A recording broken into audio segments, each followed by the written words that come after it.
Sifu Milligan for the Ambassador of Martial Arts Christian Fellowship. What I'd like to demonstrate now is called the 8 Pieces of Brocade. This is probably, undoubtedly, the world's most common Qigong series, and just like anything else that's standard and well practiced, nobody does it the same. And that's good. What I've basically done is taken 8 Pieces of Brocade. I was taught it about 3 different ways. I've taken it and adapted it to my Tai Chi program. Some of the things I will tell you where the differences are. And what you need to do then is to take them, practice them for a while, and start seeing where they fit into what you're doing, and then make adjustments. Because there are some things that I do that are appropriate to my teaching Sun style Tai Chi, and some things that aren't. I actually take these, and when I teach Okinawan Kabuto, Sai, Tanfa, Nunchaku, Kama, we do each weapon with a variation of these 8 pieces of brocade, and we adapt them to that weapon. How the function of the weapon, how it's used. A Sai is used differently than a Tanfa, so the 8 pieces of brocade will do the same movements differently to accommodate that. First thing that I do, because I'm Sun style, I'll start with an open and closed hands. I will then widen my stance. And then the first movement is called picking up the earth and presenting it to the heavens. Starting from this position, dropping straight down, lifting up with the legs, putting the hands directly over the center of the skull, coronal suture, and pushing straight up, reaching around so it's gathering the earth, picking it up, and presenting it to the heavens. My general practice is 8 repetitions of each 8 piece of brocade. We'll probably violate that today, but that's my standard practice. So breathing out as you lift, breathing in as you gather.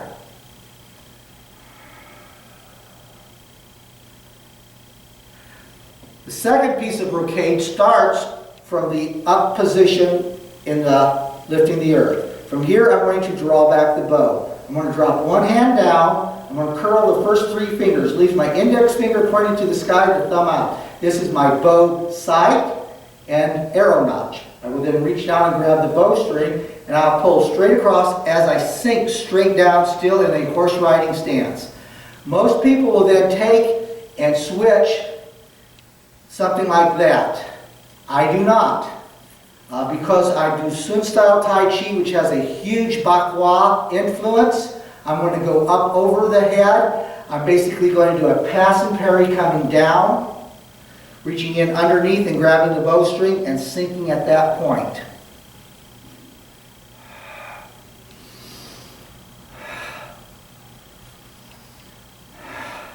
The thing with the 8 pieces of brocade is it can be adapted to a lot of situations, a lot of martial artists' needs. I teach this in nursing homes in a half-hour chair program. This is one of our warm-ups.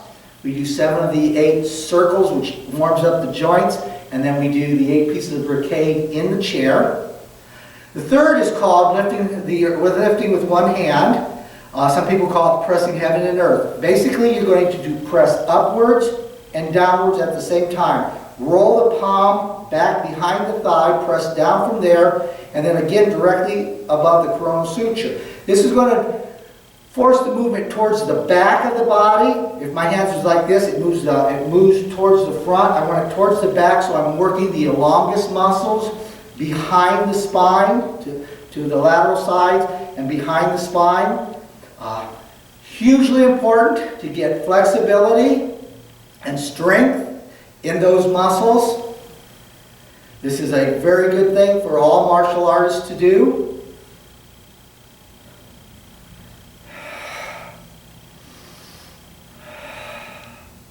The next one is called looking behind. I'm going to take this top hand, I'm going to place it palm out behind, just above the top of my hip. And then I'm going to reach around with this hand palm out, and I'm going to look behind. The reason for this hand right here is to support especially as you have older people or you've had back injury. What this does is this counter pressure across the lower back. This is very essential for anybody with a weakness there, anybody that's getting a little older, a little stiffer. It's kind of like your safety valve. How much pressure you put on it is how much pressure you're taking off the lower spine. So breathing in, breathing out. Breathing in, breathing out. The next one is called punching with eyes wide, and it's a basic martial arts punch. You're going to reach down, grab, make a fist, this hand's going to come up, and you're going to do a punch. Now, if you're a martial artist, and you already do a standard punch, continue doing it your way.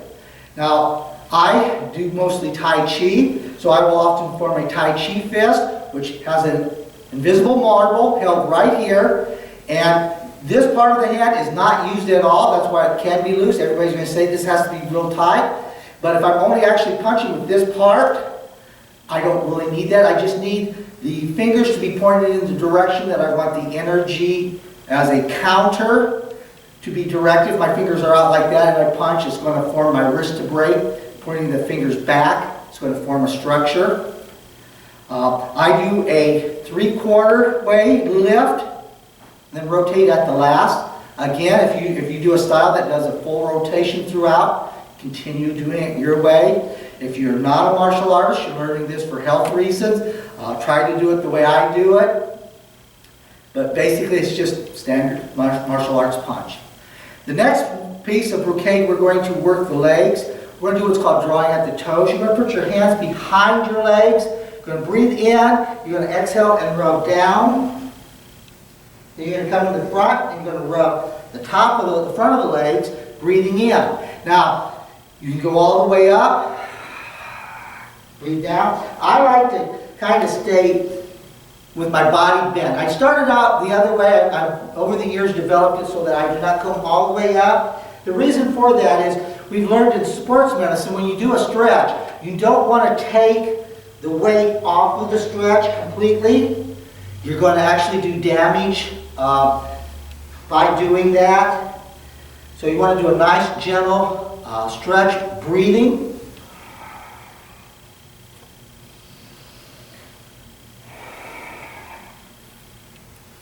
The next one is called swaying heads and tails. We've worked the front and back of the leg, which is where most people, most activity that you do, most people do, is front and back. Martial artists, we know we want to do lateral.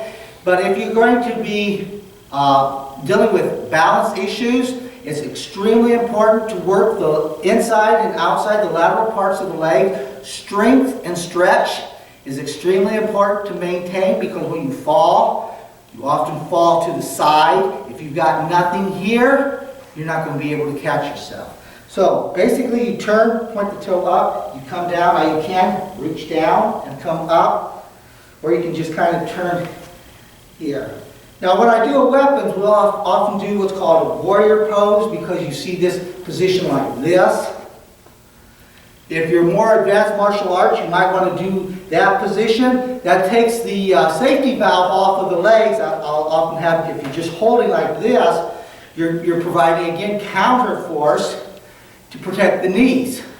If you're more used to those bigger stretches, you're a Taekwondo person or Shotokan Karate, you may want to do it like that. The final piece of Brocade is called thumping the horse. Now you notice that because of the swaying heads and tails, my legs are spread further than when I started. I've worked out. Thumping the horse, or actually thumping in a horse stance, thumping the horse, bring the hands up, thump down, up.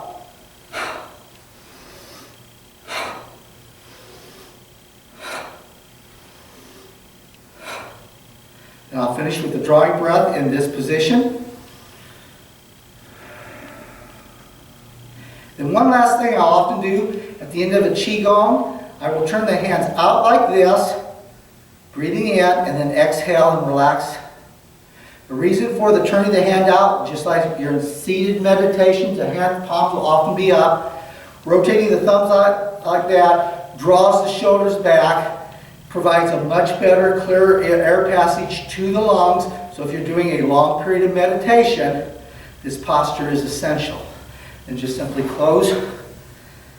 And that is my version of the 8 pieces of brocade. Thank you very much.